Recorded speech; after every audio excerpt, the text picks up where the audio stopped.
Good morning, you guys. Back out here working on the 7.3 dually swap for my F250.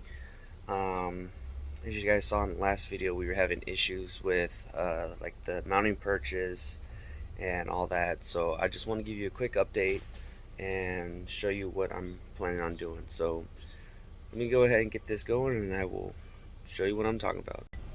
Alright, so if you didn't see the first video, we left off with the perches for the leaf springs being 1.5 inches inwards, so on both sides. So what we're gonna have to do is we're gonna have to push it out 1.5 inches that way. However, I was out here last night and I was looking over everything, and I noticed that this caliper on the driver's side sits a little bit more angled downward, so the caliper mounting bolt or the caliper pin bolt will go underneath the leaf spring. However, on this side, as you can tell, it's right up against the side of the leaf spring. So what I'm planning on doing is pulling off the hub and rotor, pulling off the caliper, and then coming back here and pulling these nuts off to pull this bracket off. And then what I'm going to do, instead of it being on the front end, I'm going to flip around and being on the back end of the rotors. Yeah, I might get a lot of problems with that later on, like with the brake lines and all that, but I have to replace the brake lines anyhow because this one had gotten bent when I took the 550 down to the scrapyard, and I kept the axles. My buddy had chained them down, didn't realize that he had gotten the brake line, and I noticed that last night as well, so we gotta get that fixed. Other than that, I got the drive shaft made. So here it is. So basically all they did was they put the 550's U-joint and the whatever that's called, the coupler or whatever, I don't know what it's called to be off the top of my head. They basically cut off the 250s, welded that one in, balanced it, and everything's good to go. So that's back in, everything's aligned, and we're good to go with that. So a lot of this stuff I'm going to be doing will be off camera, trying to figure all this out. I will get back with you on what it is that we need to do, and then we will go from there. So I'm gonna go ahead and put the camera down because I got a lot of work to do, and I don't have anybody to help me do time lapses or anything like that. So let me go ahead and jump right into this, and I will be back once I get an update on you.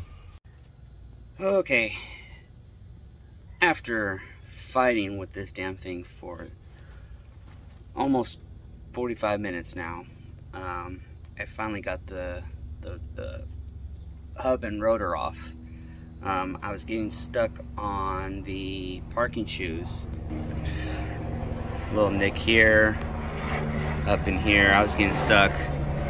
Basically, there's a bunch of, it doesn't look like it now, but I took my blowtorch and blew off all the cobwebs that were in there. So got all that cleaned up.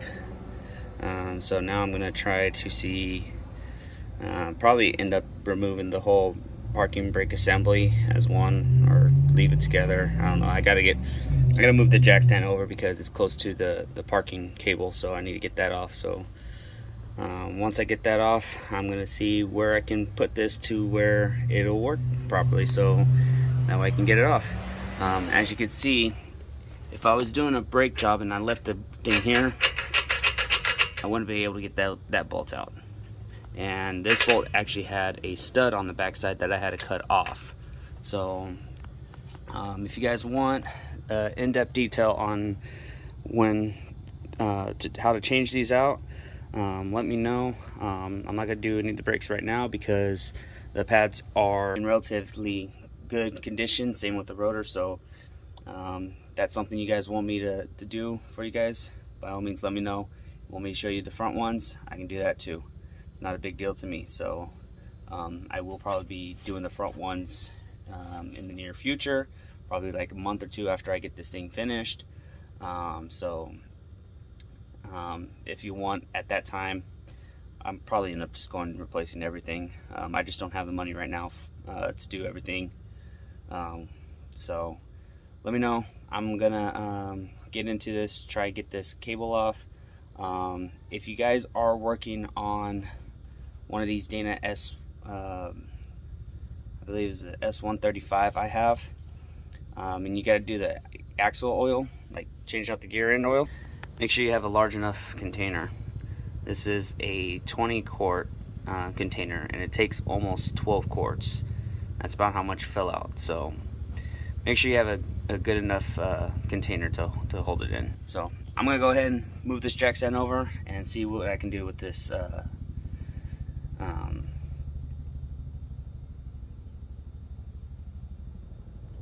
backing plate. Wow, I had a brain fart. I didn't know what the name of the part is. I'm gonna leave that in. So let me go ahead and get this off, and then I'll be right back. Alright guys, so I'm back out here later in the evening once it cooled off. Found out some answers to the whole brake caliper situation. I'm not going to be able to flip them around like I said. I want to, only because of the fact that the mounting holes, or the studs that come through for the backing plate, they're all uneven. There's no even spacing between them. They're all different spacing. So what I'm just going to end up doing is take half-inch plate, two half-inch plates, so an inch thick, weld them together, put it on top of the perch, and then just lift it up a full inch, so that way I can get those guide pin bolts out later on down the road. And I'll deal with the caliper mounting bracket bolts when it comes time to do that. So, but yeah, so that's what I'm doing. I'm dressed up, got my welding stuff on right now. Let me show you what I'm taking care of real quick. So down here I got my snap-on light, so I can have some light. So this bottom perch I need, so it keeps the correct angle and the pitch for the gear. So, but this is what I was talking about. Let me get this ground strap out of the way. Right here, these two are close, and then there's one way down on the bottom. That's why I'm saying that I can't make this work as it currently sits. So what I'm going to do is just weld this over for right now, mock everything up, make sure that everything lines up correctly with the little pin underneath the spring, and go from there. So that's what I'm going to be doing. I'm going to try and set my phone up looking down, so we can get some type of welding action for you guys, or I might set it up off to the side, propped up. But let me go ahead and get everything set back up. I gotta make adjustments on my welder. In case you're wondering, I'm using, let me show you. I'm using my Cornwall tools. It's been moved around quite a much, but you know what? Same with the rest of it. But it's the, there's part number right there. 24-2 DVI multi-process. This one actually has multiple configurations. Stick, lift TIG, I really haven't gotten into. I think there was a spool gun setting somewhere.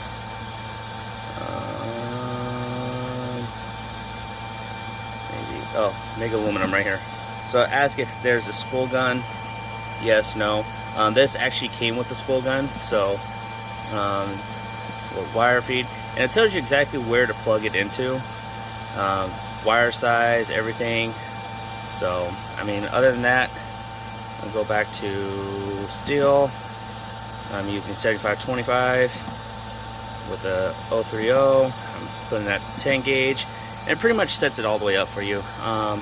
Down here you have your two trigger. You basically hold, weld, let off, stop. Let me see. Go down here. You can change it to 4-step or spot. I like the 2-step. That's what I've been used to. So, oops. So, like I said, I'm gonna go ahead and get this welded up. I've already measured it 3, 4, 5 times. You know that old saying: measure once, or cut once, measure 5 times, or 5 times. I don't know.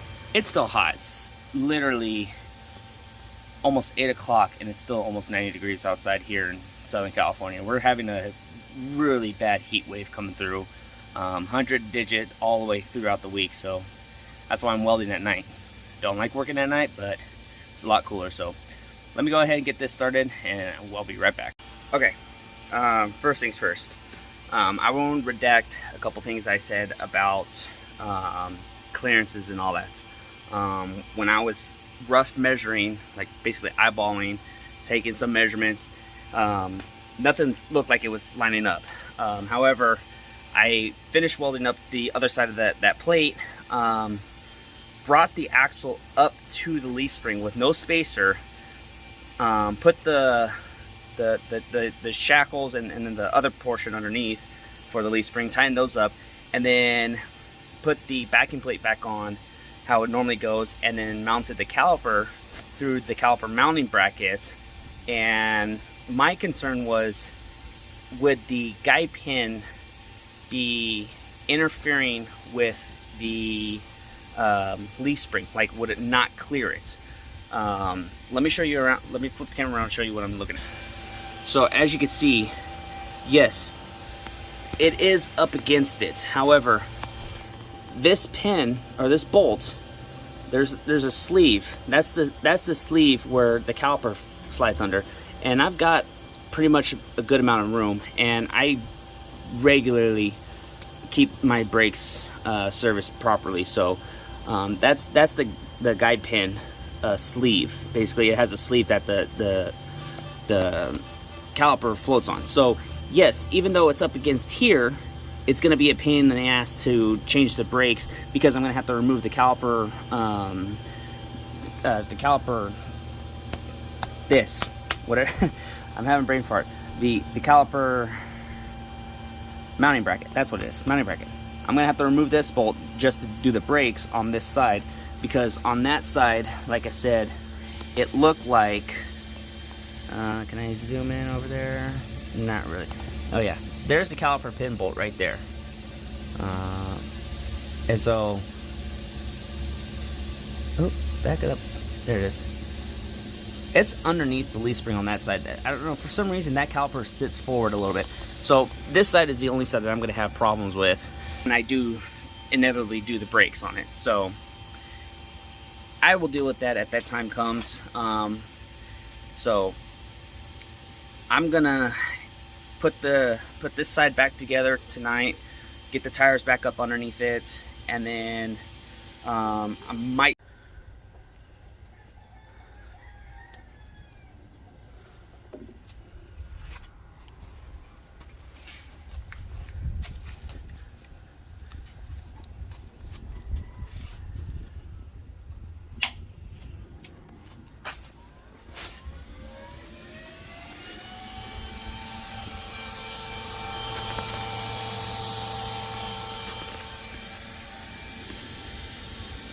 Alright guys, so we're back out here, about ready to weld on the bracket for the leaf spring. Once that's installed, I'll go ahead and take care of the shock absorber mounts, and then hopefully at that time be ready to put the oil back in the case, get the tires back on, or oil in the case, bleed the brakes, get the tires back on, and then hopefully I can get this thing under its own power moved out of the way. So let me go ahead, get suited up. I'm gonna get this welded, and probably do the same thing, get some weld shots in, and then go from there. So be right back. Alright guys, so I'm finished welding for today. It's 107 out right now. I'm done. So I'm just gonna wait till my neighbor gets home to help me finish this off. I put the gear oil back in the differential. I pulled it out when I was dealing with the brakes on the other side. So what I'm going to just do off camera is I'm just going to put everything back together. So that's after it's been painted. This side was a little bit harder to get into just based off of the rotor. This side's a little bit better. But as you can see, everything's pretty much done. I'm not going to do the shock mounts just yet. I can do those later. I'm gonna end up getting new shocks for it anyhow, so I'll put them on when I flip them over. So like I said, I'm gonna end it off right here. As of right now, we are